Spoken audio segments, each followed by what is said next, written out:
Hello, ladies and gentlemen, and welcome back to another episode of the Rule 34 podcast, Season 2. I'm your host, Jack, joined by my fellow co-host, Dominic Castillo.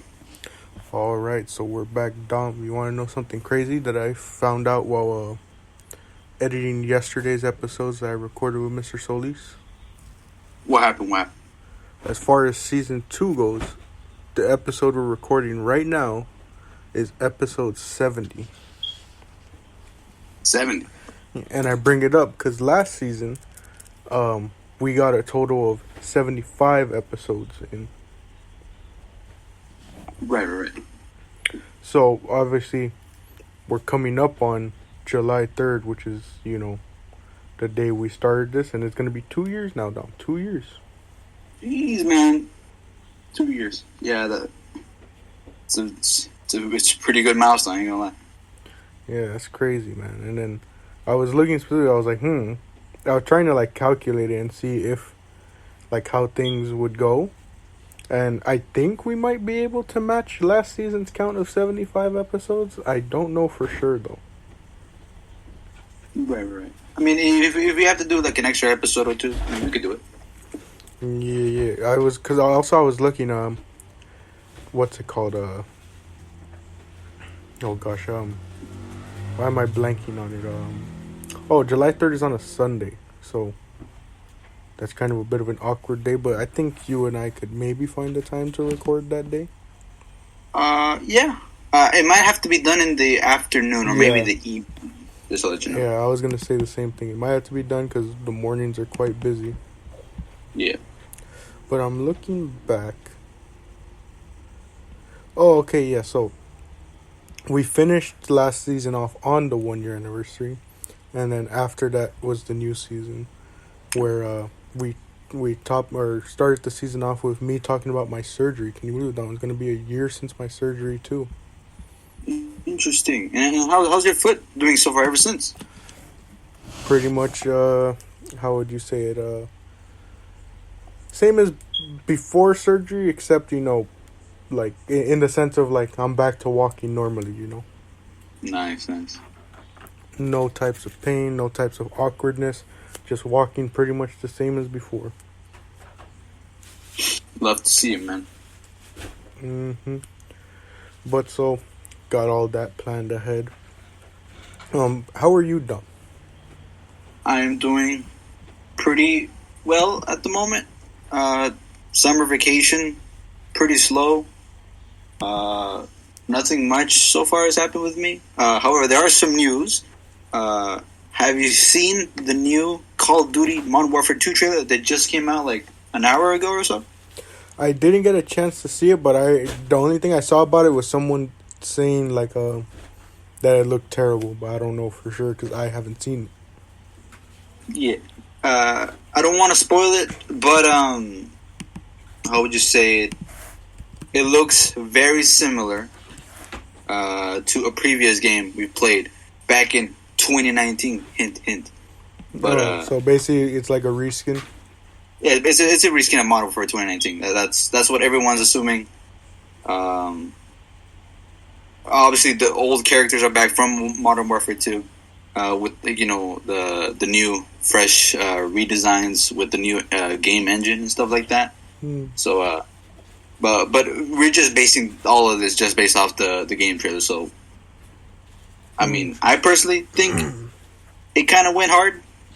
The trailer music was a little bit off, but yeah.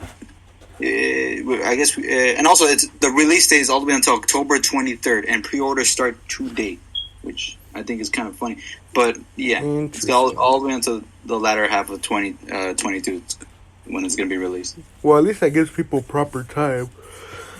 Unlike other times where, they drop the trailer and it's it's coming out, in the next, month or two. So, you don't have much time to really think about whether you're going to want to pre-order it or not and put that money towards it, True.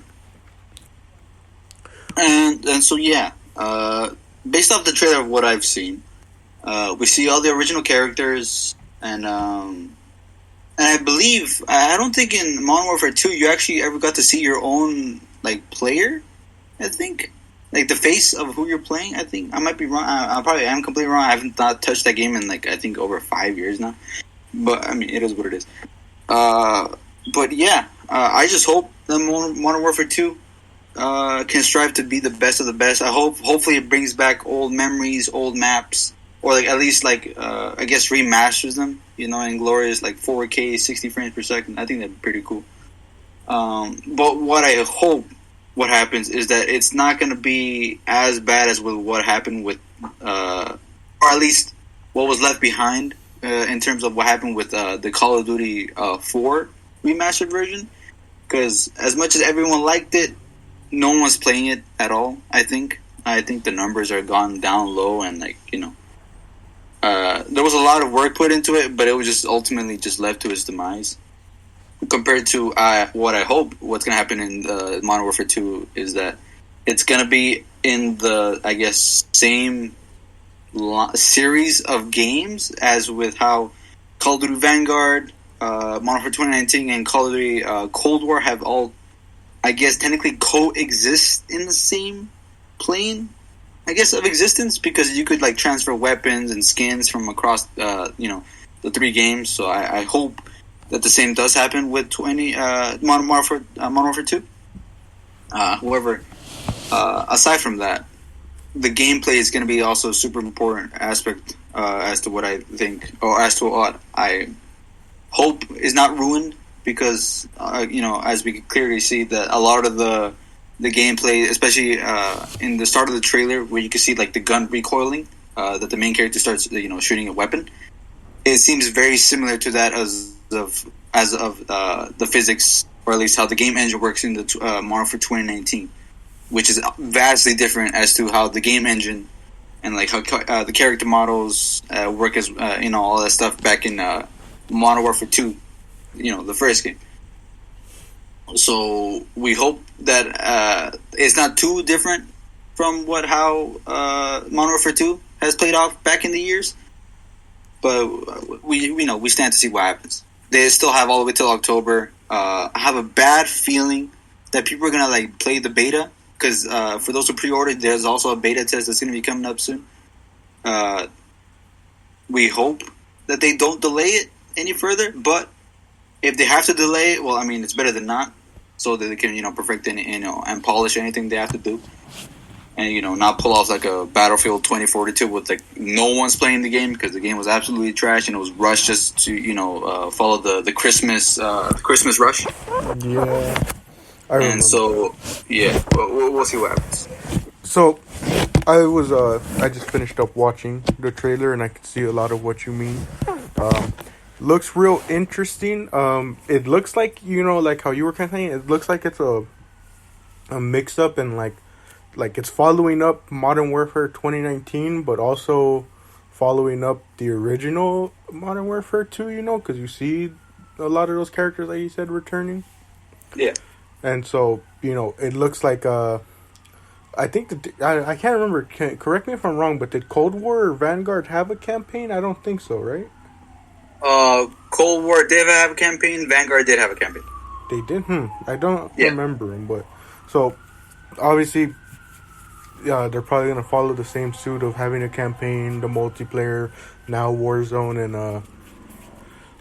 whatever form of zombies they might have. I don't think we'll probably see it in this game, maybe. That's just based off of a type of like, how would you say, like the setting I'm getting from this game, it doesn't seem like one where they're going to include zombies, Yeah, I think they're going to include a Spec Ops. Yeah. Like a Spec Ops, yeah.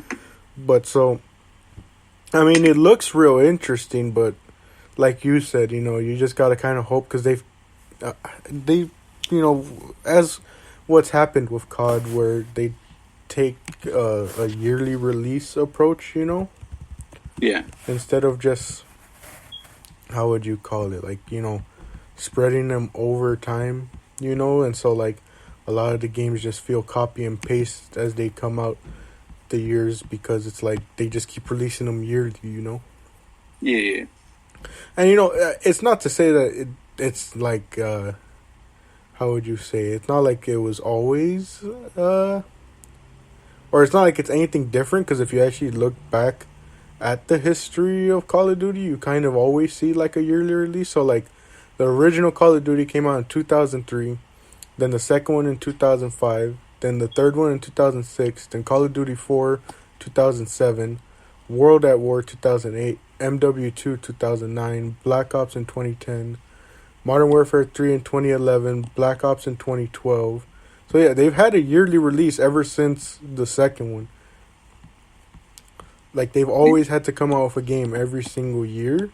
And Right. sometimes it's worked where, like that run that like you and a bunch of our friends always talk about, the run from MW2, Black Ops, MW3, and Black Ops 2 was a crazy like 4-year run to have of games. Yeah.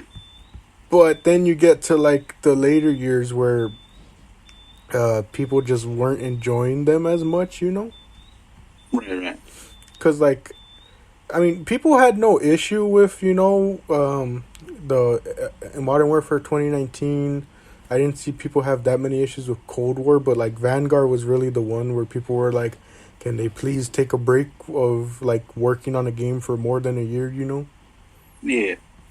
Because that was one where it's like, I don't, like, unlike the other games, I don't remember seeing much about it, Like, it felt like it kind of just died before it really got started.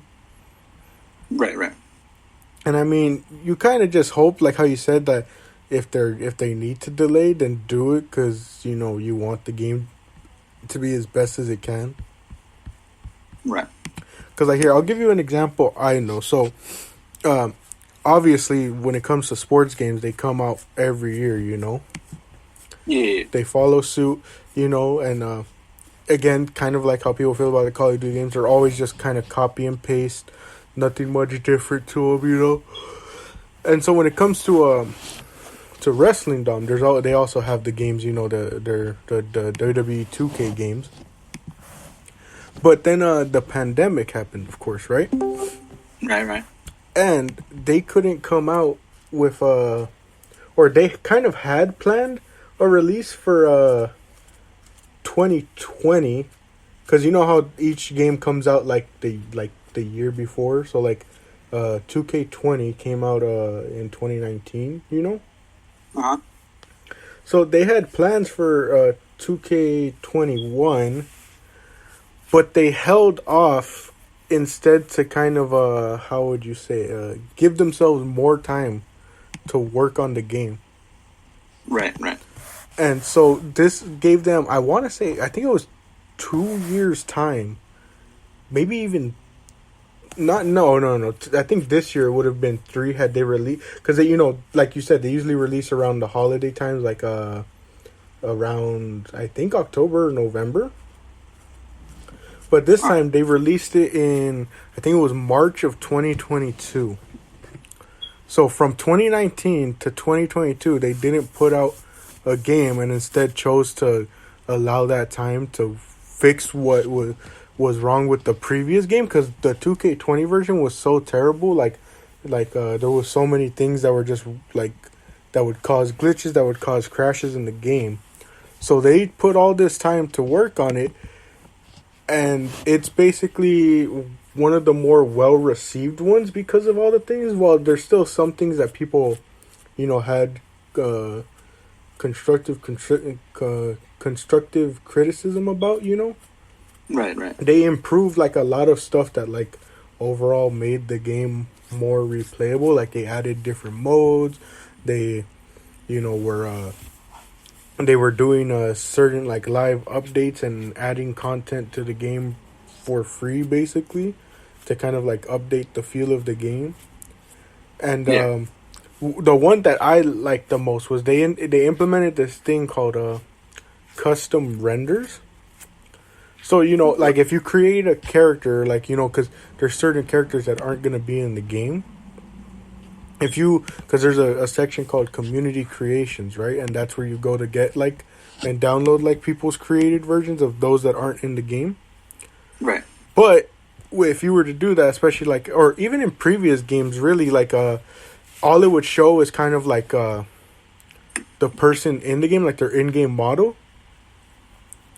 So for this, they added like the real life renders that you have for them, like on their sites and stuff, or like on the roster sites.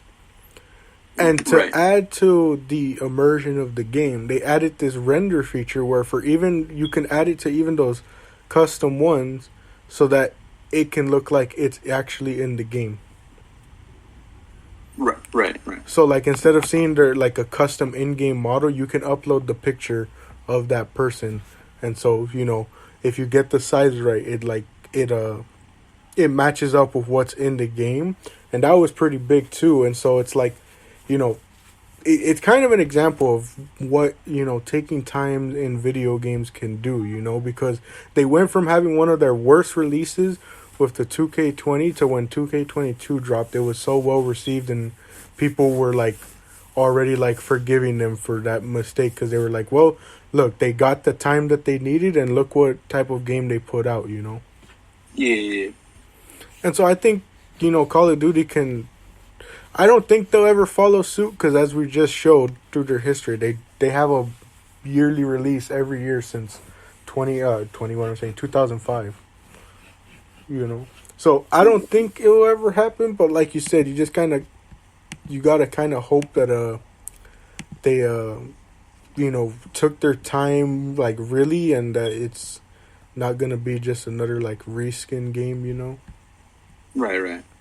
Because you've kind of seen that. I mean, there's always certain things different, but like you said, the past kind of games have been connected in the sense that stuff transfers over and they're all kind of connected and stuff. So it's like you just kind of hope it has a different feel to it.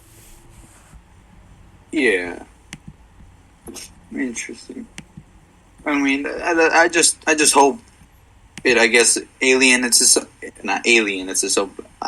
It makes itself unique in terms of its gameplay, its story, and stuff like that. And it's not just, I guess, ignored when it's up for live service, when there's updates and bug fixes and all that stuff. But I mean, I just hope for its best. That's all I hope for. Considering it's carrying the burden of the name Modern Warfare 2, which is in it of itself is it's a legendary game when it came out. I think they're gonna at least try to not to disappoint. I mean, I hope that that's the case, but I mean, who knows? Who knows? They might just be filled with microtransactions, as what was the last 3 years have been with 2019 and Cold War and Vanguard with their bundle game. I mean, bundle like packs with like skins and stuff like that. But who knows?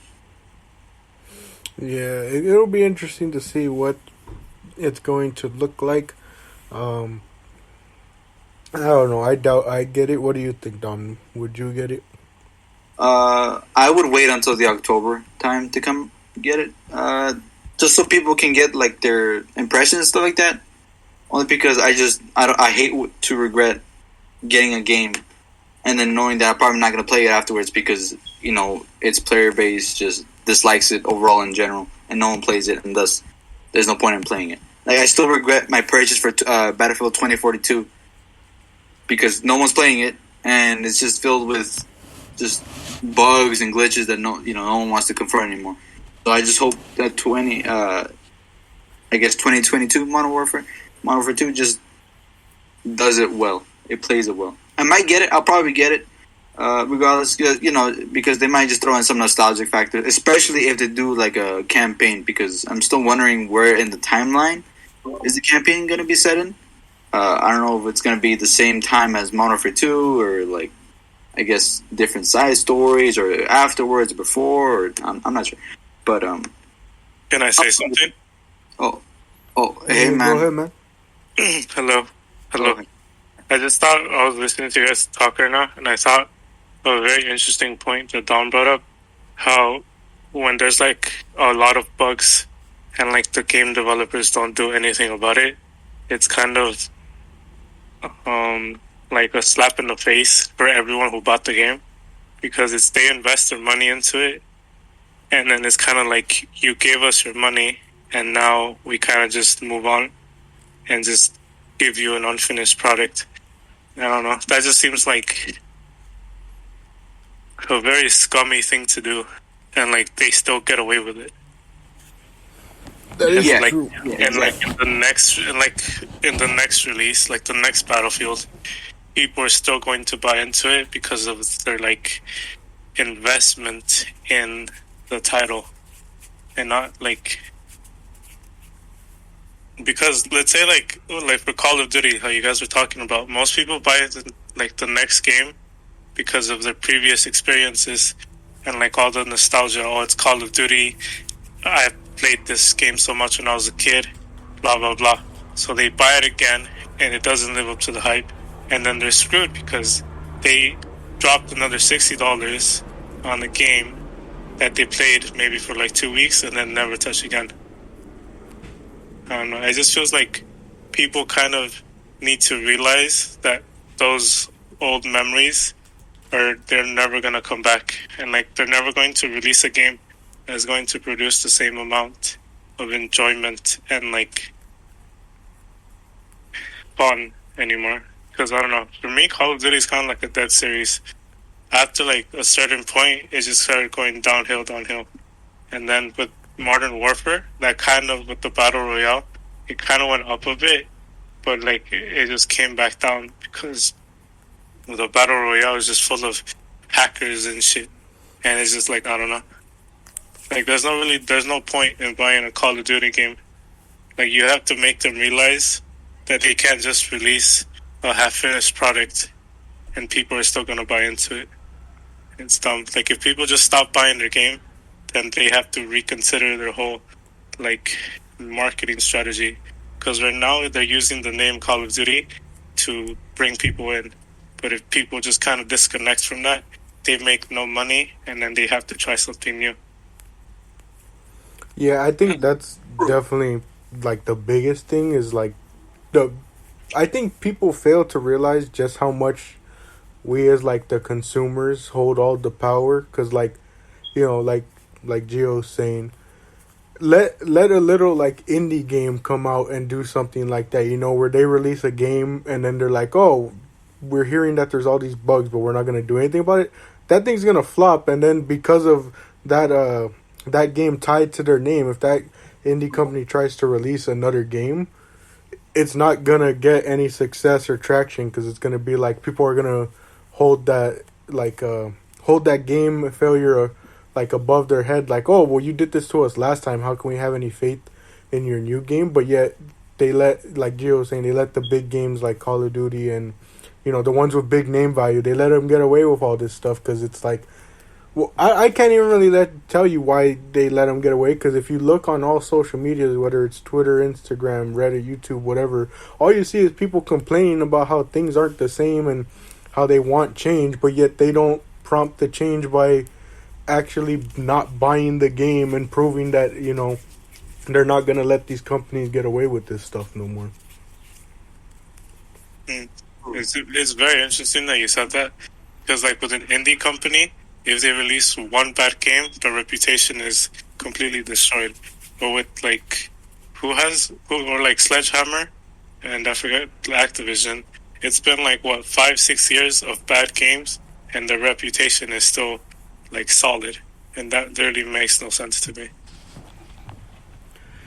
Yeah, and I like we keep saying, it's just kind of baffling, because it's like, like you said with 2042, it's like it was a game where it left such a bad experience in people's mouth, but yet I guarantee you, like either it probably won't be this year, but like next year, like the years coming, they're gonna announce a Battlefield game, and all people are gonna be also willing to buy it, especially because like how I was explaining to Dom, like including time between, like they're gonna use that kind of as a false hope to the fan base and be like, oh, well, we took our time to make sure this game was fine, and then if it has the same issues, watch them just abandon it again, and there goes another $60 wasted.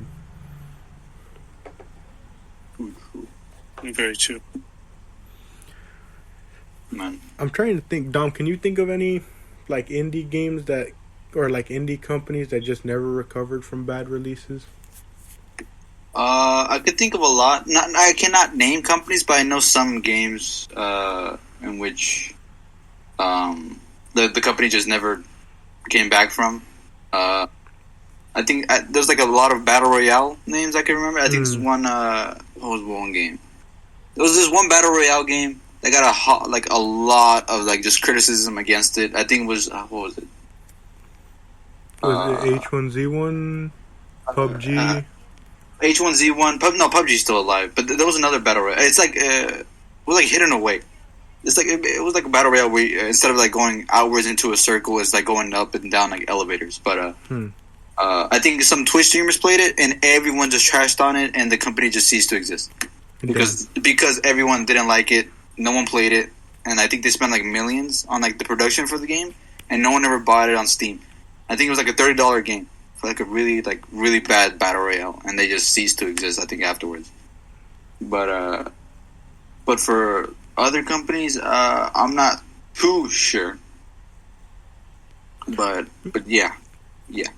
And then, I guess let me pose this question: do you think it's only a multiplayer game type thing? Because if we're looking at like like the solo player type games, I think there's like, how would you say, like less room for error because you aren't having to balance a whole game for like millions to play it.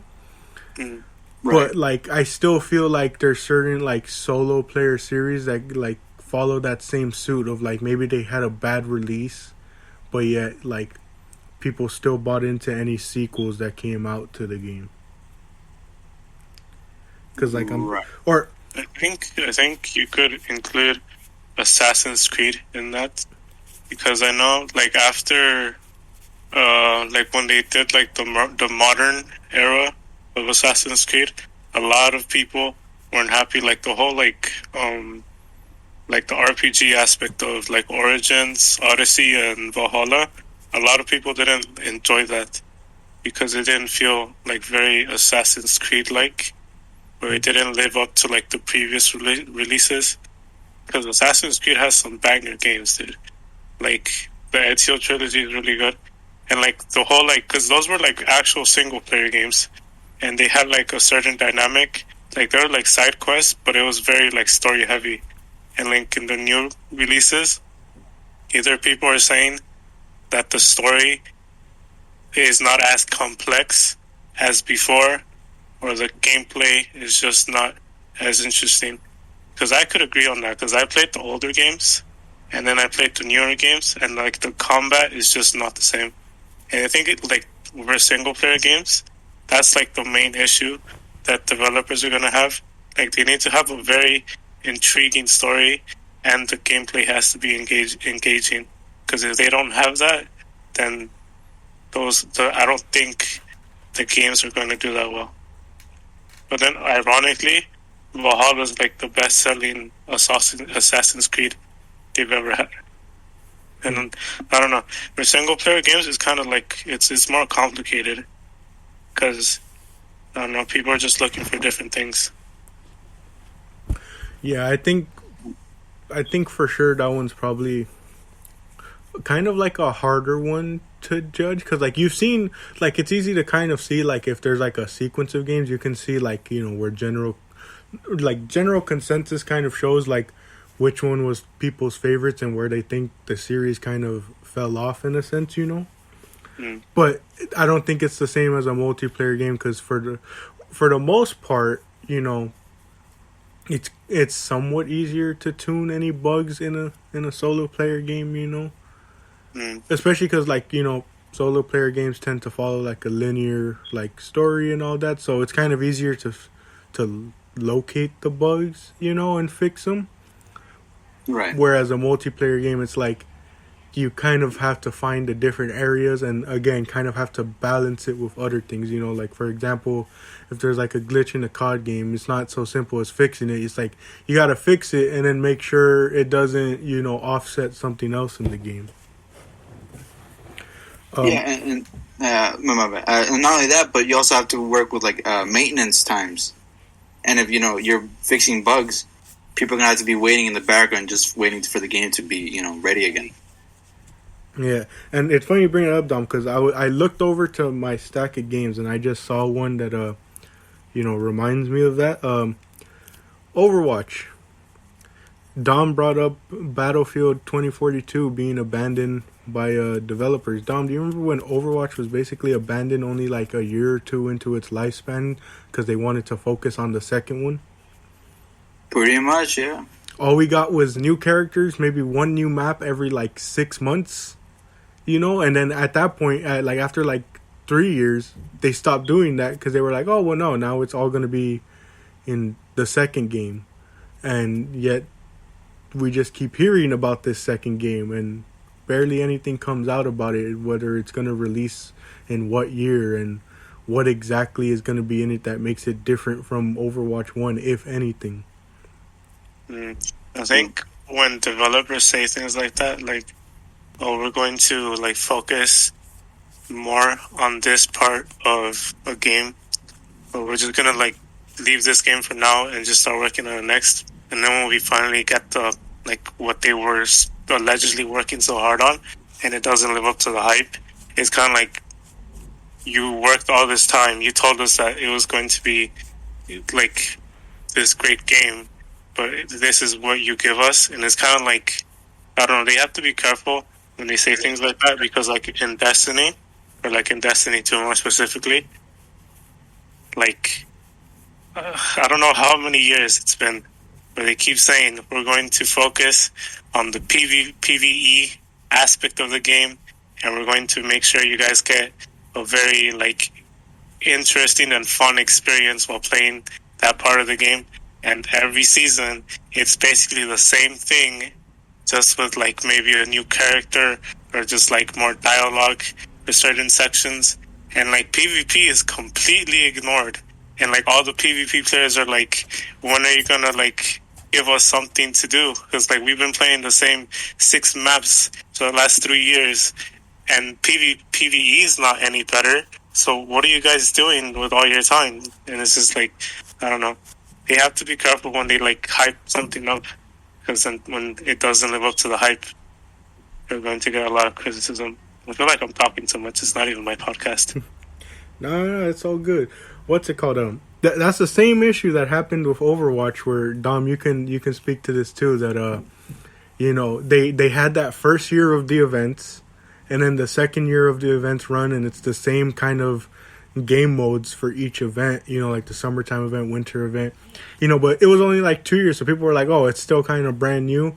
But then the third year and the fourth year and the fifth year come, and there's no new modes for any of those things. It's just, hey, look, here's some new skins for you to hopefully waste money to try and get, and it's just like everyone was like, can we get a new mode? Can we get new maps? Can we get different things? And it all fell on deaf ears. And now it's like similar to COD, because Overwatch, built up such a name for itself within its first like 2 years, especially through esports. It's like even if Overwatch 2 comes out, it can flop on the first week and they're still going to be a success because people bought it just because of the name and the hope of what the second game was going to be, because of all those years of, oh, we're working on the second game, which is why we can't put all our effort on the first game anymore. Wasn't it supposed to come out this year? It's like in January. They keep pushing that date back. Like I remember hearing it was supposed to come out this year, and now it's like it's late this year or maybe early 2023. Because I think so, right, Dom? Wasn't it like first quarter of 2022, and now it's like they're saying like either late, like last quarter of 2022 or early quarter of 2022 or 2023? I mean. Yeah. Honestly, I'm not sure how the roadmap is looking. I think, they probably pushed it all the way till 2023. But yeah, that's just another example of like where like you just kind of wonder how did the fan base let them get away with this? Because it still had like, that's the crazy part to me, is a game can have an issue like that where it's just completely left abandoned, and yet it still has a core fan base that still plays that game. Like you can still find a good amount of people playing those games. Like I doubt anyone's really playing Battlefield 2042, but I guarantee you there's some people out there still playing that game. And you're just confused as to why it still has a set fan base. I think it's both a set fan base and just people who aren't like fully aware of what's going on. Because a similar thing happened to me when I first got like my PS4. I was just excited to play video games. Like I didn't care what it was. So I think it's like a part of that. Because most people who are new to video games or aren't that like invested in knowing about like the state of a game and just want to casually play a game, they're going to play the game. Because I played World War II like hardcore for like a year, and apparently that was like one of the worst Call of Duties to ever be released. And I didn't really care. I was having fun. So it's like casual players and a set fan base that keeps certain games like running. It's just like whatever life they have left. Yeah, Dom. Yes. When was the last time you played Rainbow Six? Oh wow. Rainbow Six was. I haven't played it in, I guess, a year and a half. I think. I've not touched it. Gee, yeah, I'm not touched it at all. I haven't touched that game in like I want to say over 2 years because of the stuff that happened in that game and things being real slow to fix. True.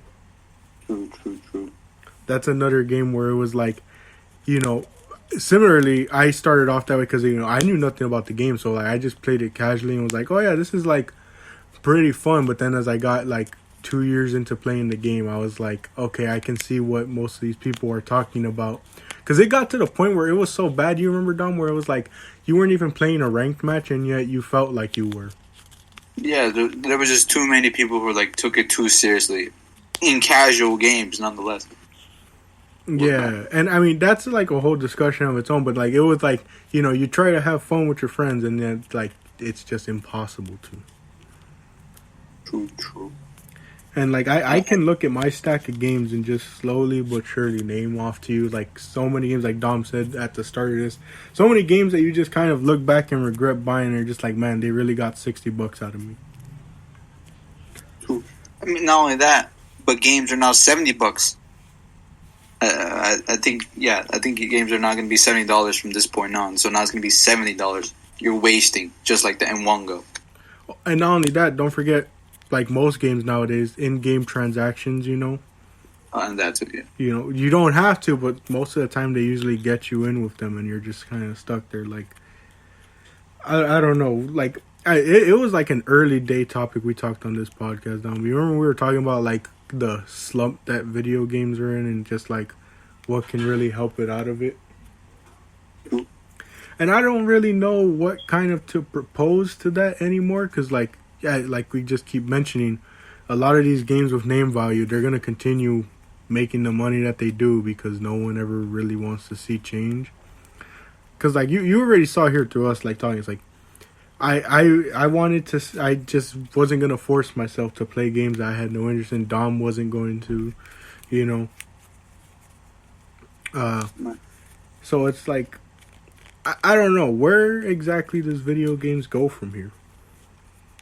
I think that it'll depend on like indie companies or like smaller companies to introduce new games, because all the big companies, they have their like all of their series, and I highly doubt they're going to switch to something else. So it's like I think it's time to stop relying on them and just hope that like up and coming game developers release like banger games. Like, I don't know, there's been like a lot. Like Apex was one of them, and like it turned into like one of the most popular games. So you just have to like hope for the best that someone's going to release something worthwhile, or like the company. Like it's very unlikely that the big companies, like the big names, are gonna have a change of heart and just suddenly go for quality over quantity. And it's like, I don't know, you can't really like. There's like literally nothing that we could do.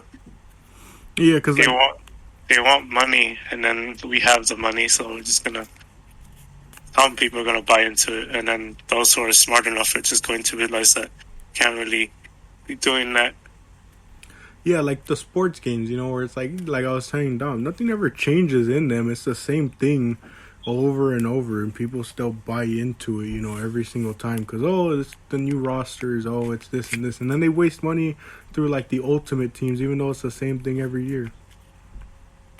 I think for sports games, they should just release like one ultimate version, and then just keep updating that one version with adding like all the new players or whatnot, and just keep adding to that one game instead of just releasing a copy of the last year's game with maybe like the graphics are a little better and with like the new players.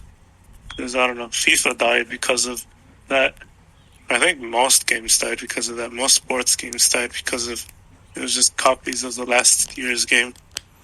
Yeah, I'm pretty sure FIFA 2022 wasn't it like a PlayStation Plus free game already? Like maybe. Like that just I kind of wouldn't be shows. surprised. Yeah, it was.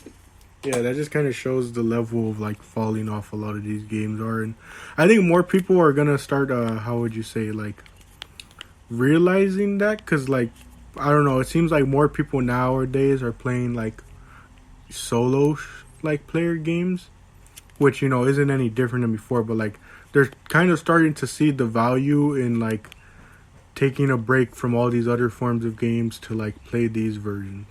Or like these solo games that kind of just give them a break and kind of refresh things. Because like I think one of like I think it was this year's release. I don't know. Did you guys ever hear about the game Sifu?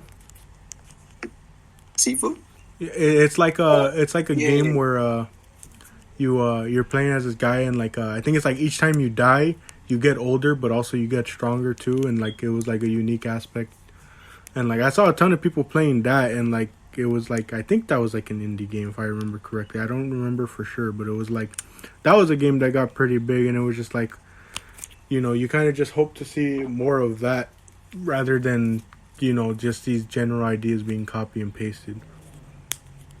I mean, at this point, I welcome more remakes of games than anything, but like, you know, in this terms of like the single player aspects, you know, like I'd rather see more of like our old games that we loved remastered so that we can replay them, because you know there's no real way to replay through them. Because like for example, I replayed through the BioShock series, the Arkham series, because of like the fact I was bored with multiplayer games, and that was probably the most fun I had in a while. Yeah. You think? Go ahead, Tom. No, I was gonna mention. I agree with Jack with this one. I'm just trying to like, I guess, discover new genres aside from what I'm already used to. Because it gets tiring. You know, with something that you favorite, it gets tiring even if you like it, a lot. And you know, it doesn't hurt to try to like discover something new. But how would you say it? It kind of is a bit difficult trying to, like, I guess, swerve into different new genres I never tried before. Because, you know, you'll probably dislike it, or you might get attached to it, but, you know, then there's the next game and you might get attached to that, you know, so on and so forth. Yeah. But, yeah. You still have to pay for, like, the new games that you buy. That's true. Some of them aren't as expensive as, like, big titles. They're not, like, $60. But it's still money that you have to spend. And it's still the risk of not liking it, or just not liking it as much as you thought you would. Right. A recommendation is I was search up this website called Humble Bundle. I'm not sure if you heard of it, but it's like a charitable organization. But they give you like depending on the time of year and you know the month and the holidays and stuff like that, they give like AAA titles in a bundle. Where it could be like 5 to 10 to 20 games. It's like a super cheap price. I think I got like a bundle for like Rainbow, what was it? World War Z, Aftermath, what was it? Extraction, and stuff like that for like $5, I think. Dumb. Yeah, I heard of that. Yeah. I don't mean to cut you off. We got 15 seconds left. Oh dear. I've been your host, Jack, joined by my fellow guest or co-host. Yeah, Dominic and guest. Guest. That's the same name. Yeah. Oh, well, 1 second. Bye.